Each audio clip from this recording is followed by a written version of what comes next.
Hello and welcome to another edition of the TC and Company podcast. Tom Caron with you. Exactly 2/3 of the season gone. 108 games in the books, 54 to go, and it all begins with the Toronto Blue Jays' huge weekend series at Fenway against the team directly in front of the Red Sox in the American League wildcard standings. A team the Red Sox have won all 7 games again so far this season. So if they can keep that going, even if they take 2 out of 3, they're 2 behind in the standings going in, but it's 1 in the loss column. So a series win means they would be in a virtual tie in the loss column in the wild card standings. But the news this weekend is what happened and didn't happen over the past week. That's the trade deadline. Some teams made big moves. The Blue Jays made a couple. The Rays made a few. Orioles got Jack Flaherty, who was dominant against the Jays last night. And the Red Sox at the deadline made one move. Luis Arias, the infielder who will make his debut with the Red Sox this weekend. He was an opening day starter for Milwaukee, but then got an injury and really had a bad season after that. He was picked up for a minor league pitcher down to the single A level. And that was it. To a lot of people reviewing the Red Sox moves, it was an underwhelming performance by Chief Baseball Officer Chaim. And if you look at what they added, that would be easy to come to that conclusion. But what they didn't do is break up the team. They didn't trade off Adam Duvall or James Paxton or Justin Turner or some of the other veterans that might have been available if they didn't believe in this team. So Chaim says he believes he continued the course for the future, next year looking like a really good team, while continuing to believe that this group might be able to make a run. But don't take my words for it. Let's hear from the man himself, Chief Baseball Officer Chaim Bloom, just a couple of days after the trade deadline, is the guest on this week's edition of the TC and Company podcast. Secret Service in the house. Bucket hat. It's bucket hat time. TC, you're undefeated, man. You're undefeated. All right, Chaim Bloom back from his 24 hours in Seattle. I'm not sure if that's sleepless in Seattle or just wide awake in Seattle, whatever the case, but thanks for doing this. I know it's been a long week. First of all, let's start there because you just come back with the team. You were basically out there. I don't even know if it was 24 hours in total.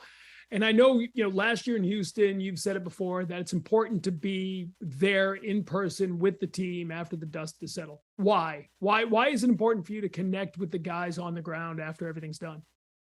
Yeah, this is something I've actually done each of the last 3 years. It so happens this is the 3rd year in a row we've been on the road at the deadline. And, while in terms of all the different things that are going on and could go on at the deadline, I think most teams, if not all teams these days, kind of huddle in their quote unquote war rooms. Once it's over, I think it's good to be there. Regardless of anything that happened or didn't happen, this is a time when leading up to it, these guys are professionals, but it's a stressful time. And it's in everybody's face, just how much sort of you have to separate the business from the personal in those times.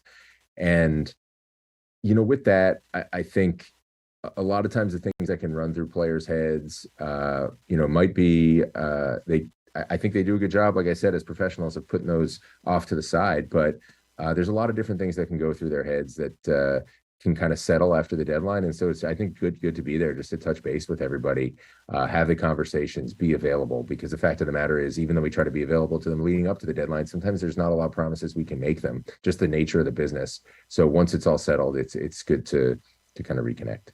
What was the mood like? I mean, I'm sure everyone's on their best behavior around you. I'm around my best behavior when my bosses walk in the room, right? I mean, that's the way life is. But you had a couple guys, you had Devers talk about, we know what we need. You had Kenley Jansen talk. They want, every team, I think, that is within a certain site, a certain distance of a playoff spot believes, add a piece or two and we got a better chance. That makes sense. You added Luis Arias. You made the deal with Kike a week or so prior to, which brought in a couple minor league guys. But when you go out there and you got a couple guys who say, hey, let's add to this major league roster, did you sense any mood after? You didn't break it up. You didn't go the other way either. So what was the reaction you got from the guys in Seattle? Yeah, like you said, I know everybody's going to be on their best behavior. I do think just both being around it and then talking to some people before I went in, I think the biggest thing is, knowing we are in a position where there are different ways that this could have gone, different things that we could have done, that the fact that the group is still together and has a clean shot at this was kind of the prevailing feeling. Now, look, of course, I think I'd feel the same way in their shoes. If you feel like you're in the hunt, you're looking around and wanting to add. That's what a lot of teams do. And I'd probably feel the same way in their shoes. And of course, it was something that we wanted to do as long as it was a move that made sense. But forcing something just to force it, in our view, didn't make sense. I think the confidence we have in the group is such that, we don't feel we need to do something for eyewash, that we need to do something that isn't a good baseball move. And, usually when you do things that are not good baseball moves and you're doing it for some kind of quick fix or short-term gratification, you don't even get that. The game punishes you when you don't do the right things. So, I know actually one of our players had said this to me before the deadline, that he's kind of seen it all. He's seen teams add, teams not add, teams move guys, do a mix of each. And, he said that doesn't necessarily line up with when we actually do our best work in August and September. And I actually think when you look around the league, that's true. A lot gets made of these moves, and it's fun to look at. Bottom line is, we're trying to make good moves for the organization, but the reason you're looking to do that, if you are looking at, is because you like your group. And so if those moves are there, great, go ahead, make them. If not, have confidence in the guys you have and believe in the group to go forward. And that's what we did. How much do playoff odds matter?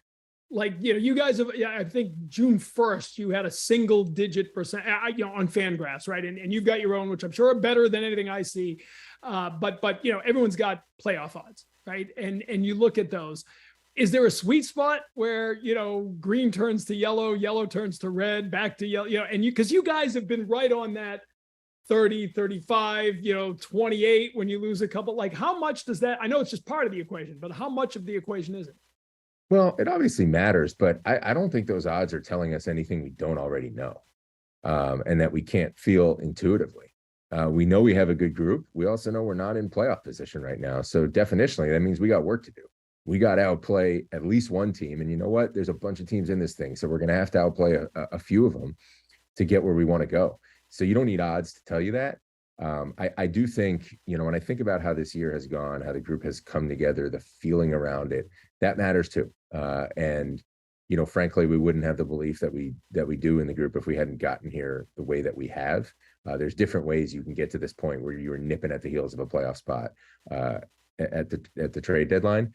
And I think we've gotten there by trying to do this the right way. We've gotten there by giving opportunity to the right guys, by being focused on building the right way and setting this up so that we can keep the arrow pointing up.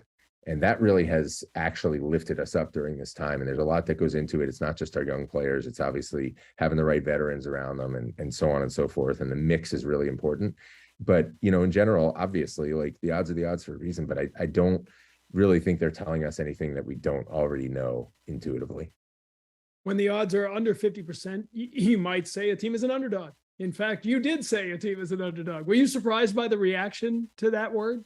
A little, I guess, because I didn't think I was making news. Like I said, we're not in a playoff spot. So that is what it is. We're going to have to, obviously we got a big series this weekend. We're going to have to play better than Toronto the rest of the way to get ahead of them. That shouldn't be news. And, like I think I said this yesterday to Steve Peralt, I don't think any of the folks that whose eyebrows were raised when I said that to them picked us to make the playoffs in the first place. So I certainly didn't think it would be news to them. We're gonna have to play well the rest of the way. But again, we believe we can. The group believes that they can. The arrow's been pointing in the right direction. We've been picking up steam as the season's been going along. So that's all a good thing. But it's on us. We got to go do it. I'm always curious about the process of things that I don't get to see inside. And so you're on the phone, your guys are on the phone, everyone's on the phone. When does it stop? Like I know in 6 o'clock, this is no more the fax machine jammed and we don't know if Matt Merton's going to Chicago or Minnesota. There's confusion. Like those days are behind us. Okay. I know it's a deadline, but are you all hanging up at 5 of 6? Like, are people still on the phone a minute before? Is there even the possibility of something that late? Like when do you all hang up and look at each other and say it's over? That can happen. It has happened in some years. The deal that we did with Milwaukee really, we knew we were in to do it. I think with less than 10 minutes to go, But until right at the buzzer, you don't know, okay, did we actually get this done? Do we feel good? Do they feel good about, where they are with Brad Blaylock, and are we all pushing the button here?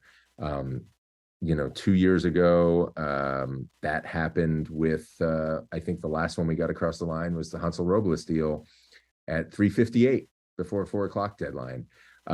Now I think tend to have to have some idea a little bit before then that you're actually doing a deal, because there's a medical process, there's different logistics that have to happen.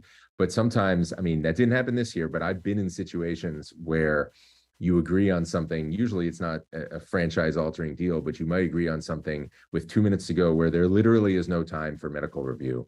And it is two heads of baseball operations on the phone talking to each other, taking each other's word for it. And we're not doctors, so that's a dangerous game. But I've been in those situations where the medical process is one person saying to another, hey, is he healthy? And the answer is yeah. Or the answer is, well, he's got a history, but he's playing now. And then you got to decide, okay, we're in or not. That is sometimes how these things go. So sometimes it can go right up to the deadline. Sometimes things can happen minutes, hours, days before. It really just depends, what time people really get down to brass tacks. Usually when there is a deadline, a lot of that stuff is going to happen close to the end, but obviously not always. Some of the guys you could have dealt, an Adam Duvall, a Justin Turner, who from the outside you would say, Kenley Jansen, Chris Martin, guys who are going to be up in a year or two, are also guys that are really important to this clubhouse, to the culture that has sort of organically built this year. How much does that factor in? And there've been a lot of talk now in the last 24 hours about it, Justin Turner and talks that surrounded around him. Whatever happened there, like how much his numbers speak for themselves. He's having a great year, maybe the best year of his career. But how much does his leadership or anyone's leadership on a team factor into, wow, if we do this, it's more than just trading a guy away, right? There's going to be a void. It happened a little bit with maybe Vasquez last year, right? In real time, in early August. How much does that factor into whether or not you pull the trigger on something? Yeah, I don't think you can let it get in the way of doing the right thing for the organization. But if you pretend that culture doesn't matter, you're not going to have a good culture. It really does matter. I think it's been behind a lot of good things that have happened, and especially a lot of the growth from our young players that we've seen, I think has been because of the culture that we have that has allowed some of those guys to flourish. There's always, even just speaking generally and not getting into any particular, move or possible move, it is something that you need to consider because it does impact winning. At the end of the day, this should be about winning. It's not about feelings, it's about winning, but it does impact winning, the culture that you have. And the ability of a group to stay together down the stretch is so dependent on what's going on inside that clubhouse, and it can make or break you. So it is something that you factor in. There is a side of this where you have to make the right baseball move still, and you can't be afraid to disrupt things if you think it is the right move and it's going to help the organization. But to say that we don't weigh that, look, I think every team weighs that. You have to. These guys are human beings. They are around each other every day, trying to do something together that is really, really hard. And in our case, trying to do it with guys learning and growing on the job. It's really exciting to have a club like that because you see what as guys come into their own. You see all the potential, and the feeling of winning and building something at the same time is really cool, and not something that you necessarily get to have all the time in baseball, even when you're having success. But it's a hard thing to do. It's a delicate balance, and it does matter. James Paxton, who pitches tonight, he's a guy, I'm sure, with pitching, at a premium, everybody looking for pitching. I'm sure there were lots of calls on him. There is a qualifying offer on him next year. So when you talk about a guy that you have now, there's an avenue to keep him for next year. How much does that factor into what you said is the value for a guy like Paxton? Yeah. And look, it's interesting. Obviously, we talked about potentially adding pieces, and now we're having a conversation about potentially subtracting pieces. It just speaks somewhat to, the position we're in and different ways this could have gone. And I think I said it before the deadline, for me to sit here and say, oh, that's not something we would consider, I'd be lying. It obviously is something you have to look at if it makes sense. And then where you set that bar, obviously that's impacted not just by your belief in your team, but also different things that could happen with the player if you go forward. And those things are positive and negative, right? That nothing is guaranteed to us. That qualifying offer is something, but it's not guaranteed to us. At the end of the day, it is something you factor in, but I think the biggest thing is just looking at, with our options, with players, if we were going to move players, we wanted to feel like it wasn't just, hey, we're compiling some value that is kind of out there in the heavens somewhere, but no, that it really is making sense for our team. It's pushing us towards what we're building. That's obviously hard if you're subtracting a good player, but that was part of what needed to happen. And that also, like, any moves we made would fit together well, and that they would be on plan, and things could go forward, that it wasn't just disjointed with a move here and a different move there that might not have added up. So that was really the whole puzzle we were trying to put together. Obviously, with any of these guys, there's a point where even if it's something difficult, if it does check all those boxes, you need to go ahead and do it. All the things we talked about, the team building aspect, winning, building a core culture, you really want to satisfy all those criteria with what you do if you're going to do something like that. Ultimately, our alternative with Pax was going forward with a really good pitcher who can help us win now and also has the potential to provide something up for us going forward. So that was the bar we were holding things up against. And obviously, we felt that the right thing at the end was to go forward with him. As I look at kind of everything that happened around baseball, it seems to me that even teams that are ostensibly out of it value their major league players more than in the past. Like I feel like you used to be able to look at it and say, these teams are going to move these guys for the best deal they can get. And I feel the last 5-8 years, the change is sort of these teams set a value on each of these guys, and they will not trade that guy unless they get that value. It's not the best available deal. It's here's what we think he's worth getting in return. Is that fair? Is that sort of where I don't see teams ripping apart their major league rosters because they're out of it like I feel they used to.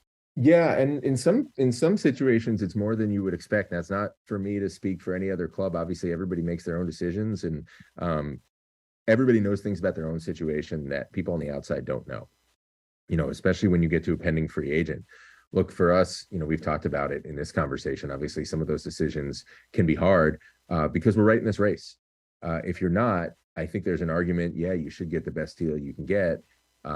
But there are reasons why teams might choose not to do that and might choose to hold a player. It is some of those other benefits, what that player, does inside their organization. That stuff matters too, because if you are in a situation where you're not in the hunt, you might also be in a situation where you're trying to build on some things. You're trying to bring players along the right way. And again, that just doesn't happen. You have to have the right mix in that room to do it. So there's definitely situations that I've seen where even if somebody has really no shot of making the postseason, that they might value some of the things that some of their players are bringing, and where from the outside somebody might look at it as really just kind of a mathematical decision. It might not be for a team in that situation. That's for everybody to judge about their own situation. What it does mean is ultimately, as the party on the other side of the phone, you can't control what price a club sets for a player that it has. You can't control how they see your players. All you can control is whether it's a match for you. Luis Arias was a match for you. You bring him in. As a guy who was an opening day starter for Milwaukee, injuries, but a couple of years ago, he was pretty highly regarded prospect. He's got some home run power. Tell me a little what you see him doing for this team. Yeah. Just look at his last 2 years. This guy was a legitimate everyday infielder in the big leagues. Really good second baseman who has, when he's at his best, has a power profile that plays perfectly in our ballpark. When he's at his best, it's pull side power. And he just did not get on track this year. Again, this is a guy that's coming off 2 years being a pretty good everyday player and is still at an age where he should be in his prime.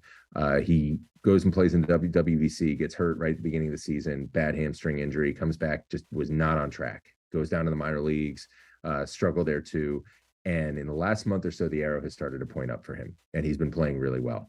So, obviously that's no guarantee that he's going to come back here and flip the switch and be that player again, but all the talent is still there. He's at the right age for it. The upside's there. And if we do realize that upside, he has a chance to be part of this thing for a few more years. And that's, again, something that we've talked about, that we prioritize.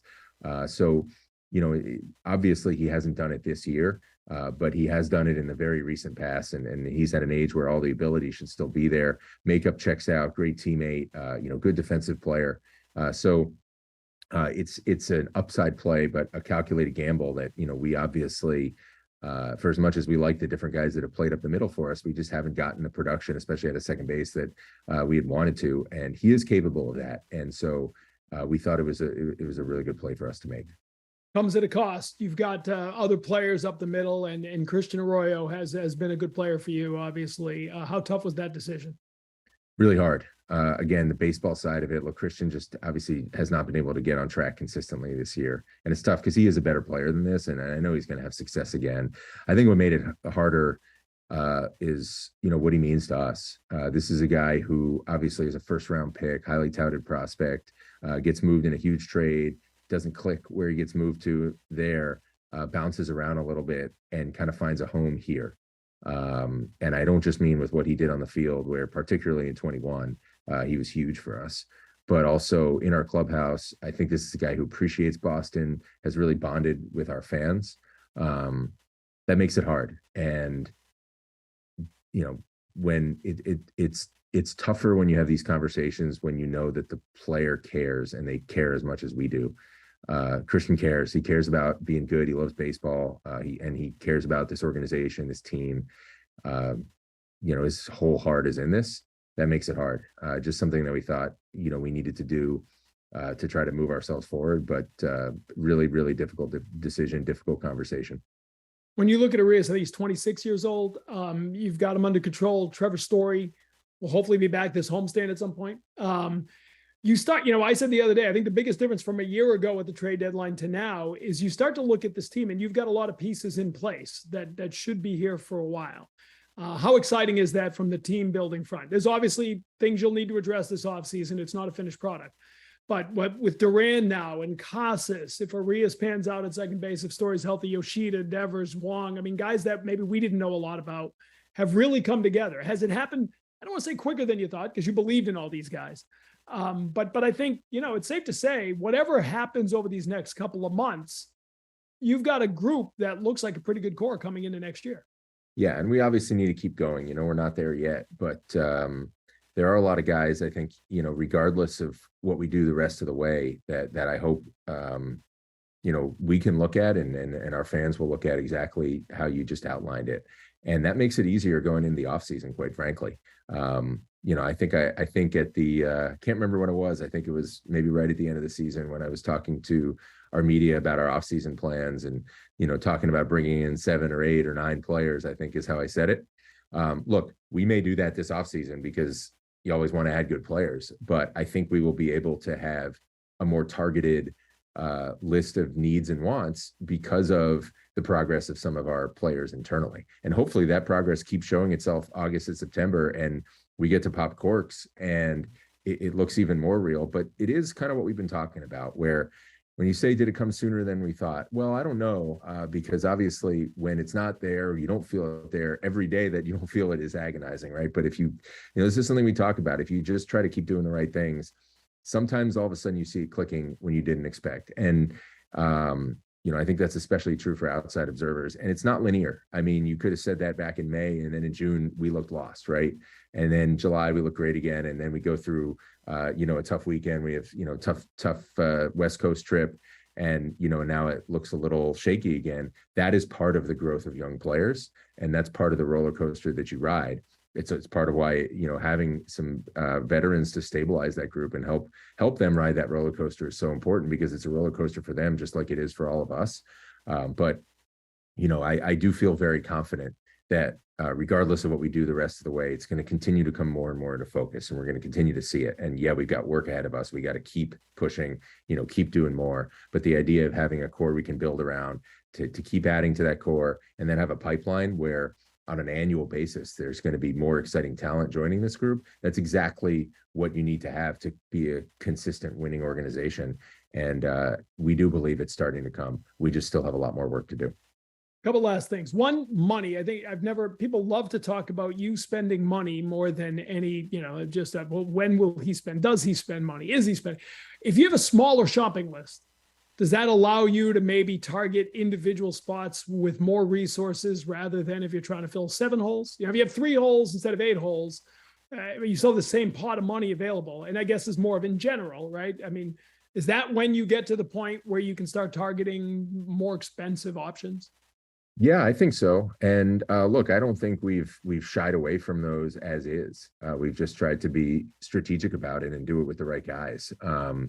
Look, I do understand why people focus on it, why people talk about it, and I understand if you're not sitting there with the league's highest payroll, there's going to be people out there who are going to say, why not?